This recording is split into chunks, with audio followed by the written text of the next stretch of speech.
Good afternoon. Here is the midday news on OGBC. I am Bolaji. Is it first major items? President Tinubu reiterates commitment to enhancing energy efficiency and economic growth. House of Representatives Speaker has applauded government's efforts to address infrastructure deficit. The US is advocating humanitarian aid to civilians in besieged northern Gaza. The current administration at the center providing a conducive environment for private sector investments in expanding Nigeria's compressed natural gas infrastructure. This is with a view to enhancing energy efficiency and economic growth. President Bola Tinubu gave the assurance at the State House in Abuja while playing host to the executive of an energy company, NICO.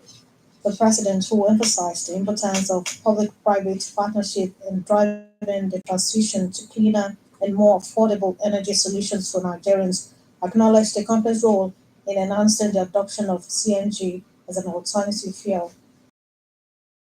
of the presidential CNG initiative in reducing emissions of petrol and cutting down fuel consumers' consumption. President Tinubu said the government has introduced incentive for commercial motorists to convert from petrol to gas to save fuel costs. Nigerians have been assured of maximum security in order to boost food security in the country. This is as they've been urged to give security agencies support towards boosting their morale to discharge their duties. The Minister of Defense, Alhaji Mohammed Badaru, led us out while delivering a keynote address at the third national conference of the Forum of Former Deputy Governors of Nigeria in Abuja on Tuesday.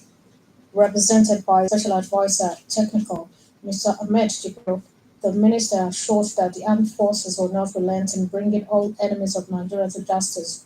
He also called on leaders to foster dialogue and develop actionable solutions that promote peace, stability, and economic growth. At the time, tackling cybercrime in the country requires stakeholders' collaboration. To this end, parents, educational institutions, religious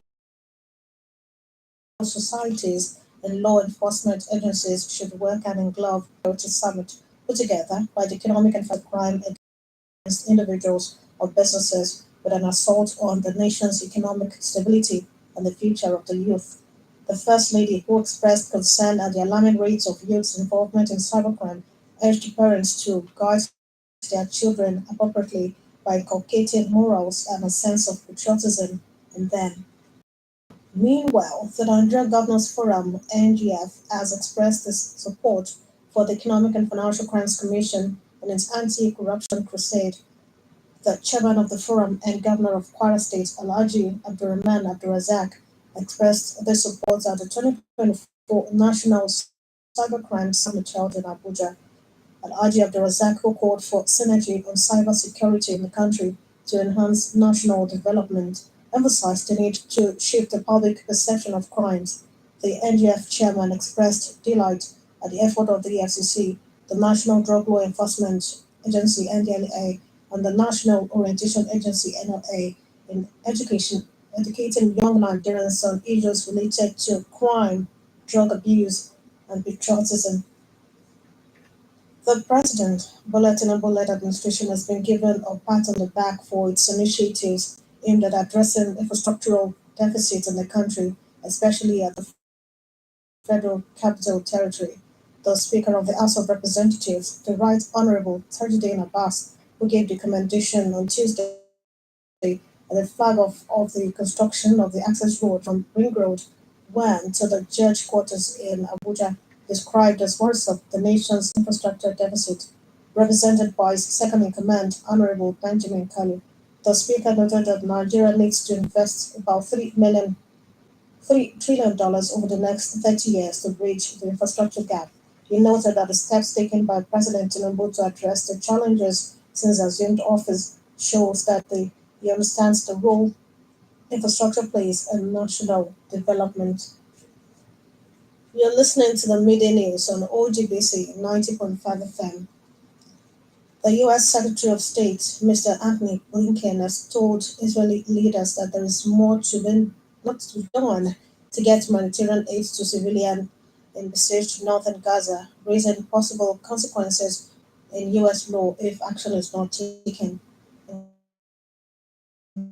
Tuesday, Mr. Blinken met Israeli Prime Minister Mr. Benjamin Netanyahu, Defense Minister Mr. Yoav Gallant, Strategic Affairs Minister Mr. Ron Dermer, and senior military officials in a series of meetings in Jerusalem and Tel Aviv. The meetings are part of a regional tour that Washington sees as a chance to revive diplomacy after Israel's killing of Hamas leader Mr. Yahya Sinwar in Gaza last week.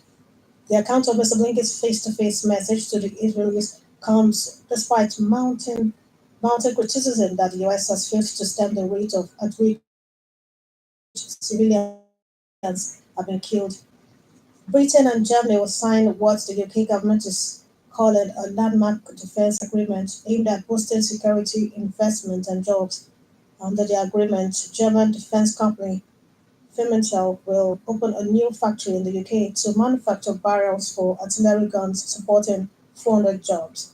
The two countries will work together to develop drones and a new long-range missile. According to analysts, Labour promised to build closer military ties with Germany while in opposition, and this is a part of a wider push by the government to reset relations with key European allies post-Brexit. The German ambassador to the UK, Mr. Miguel Berger, said the European Commission will have a very strong focus on defence in the next 5 years, adding that there is space for the UK to be involved. Ukrainian Prosecutor General Mr. Andriy Kostin has announced his resignation amid a scandal involving dozens of officials alleged to have abused their position to receive disability status and avoid military service. In early October, it emerged that dozens of public prosecutors in the western region of Kamianskoye had falsely been awarded disability permits and were receiving special pension. Mr. Costin on Tuesday said he was taking responsibility for the scandal and announced his resignation.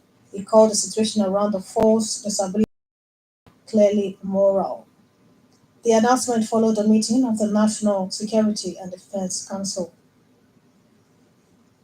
In the world of sports, Carlo Ancelotti believes Vinicius Junior will win the Ballon d'Or this season after he netted a hat-trick in Real Madrid's 5-2 win over.